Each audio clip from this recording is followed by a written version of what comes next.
Assalamualaikum warahmatullahi wabarakatuh. Perkenalkan, saya Habib Amsor Faizi.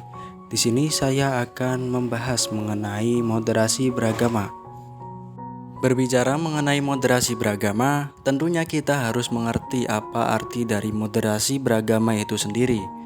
Moderasi beragama adalah cara pandang kita dalam beragama secara moderat, yakni memahami dan mengamalkan ajaran agama dengan tidak ekstrim. Moderasi beragama merujuk pada sikap dan upaya menghindari perilaku yang ekstrim, baik ekstrim kanan maupun ekstrim kiri, dan selalu mencari jalan tengah dengan semangat mencari titik temu dari dua kutub dalam beragama tersebut. Sikap mengambil jalan tengah ini bukan tanpa alasan. Sikap ini memiliki dasar dalam Al-Quran surat Al-Baqarah ayat 143.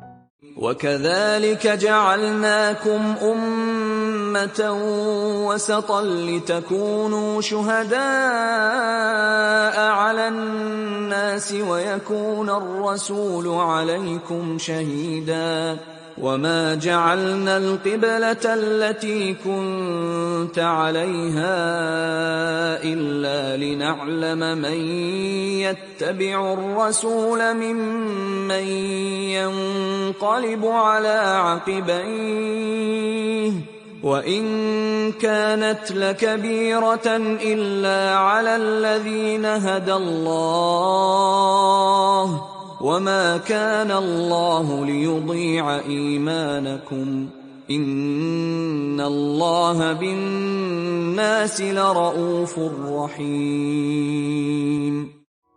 Ayat tersebut menjelaskan tentang umatan wasatan. Umat yang adil atau umat pertengahan merupakan konsep masyarakat ideal dalam pandangan Al-Quran, yaitu masyarakat yang mengambil posisi pertengahan yang mengantarkan manusia berlaku adil, seimbang, dan proporsional. Sikap seperti inilah yang menjadi dasar munculnya istilah Islam yang moderat.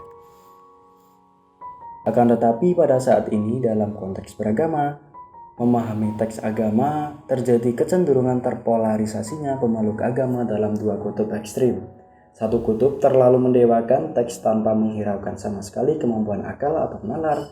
Teks kitab suci dipahami lalu kemudian diamalkan tanpa memahami konteks. Beberapa kalangan menyebut kutub ini sebagai golongan konservatif. Kutub ekstrim yang lain sebaliknya, yang sering disebut kelompok liberal, terlalu mendewakan akal pikiran sehingga mengabaikan teks itu sendiri. Contohnya seperti arak-arakan manten gelembung yang ada di Sragi, Kabupaten Pekalongan. Orang yang tidak mengetahui makna dari kegiatan tersebut akan menganggap bahwa arak-arakan manten gelembung merupakan perbuatan syirik karena mengungkapkan rasa syukur pada selain Allah.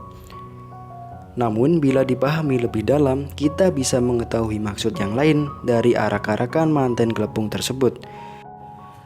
Jika kita analisis menggunakan konsep semiotika dari Roland Barthes yang membagi pemaknaan terhadap suatu fenomena menjadi beberapa bagian antara lain.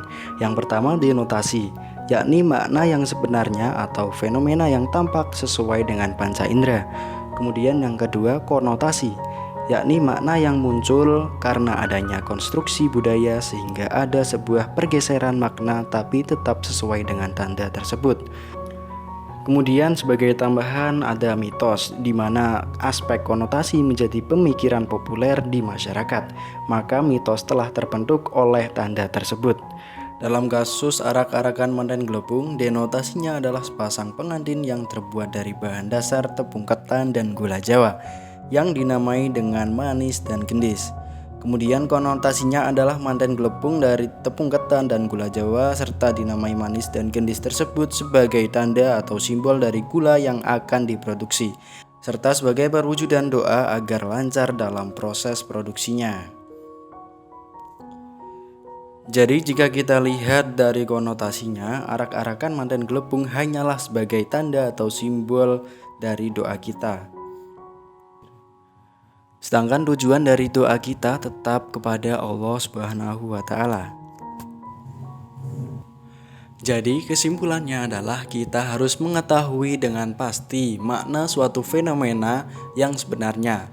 Kemudian baru kita bisa menyimpulkan apakah itu baik atau buruk. Dengan demikian kita bisa lebih bijaksana dalam beragama.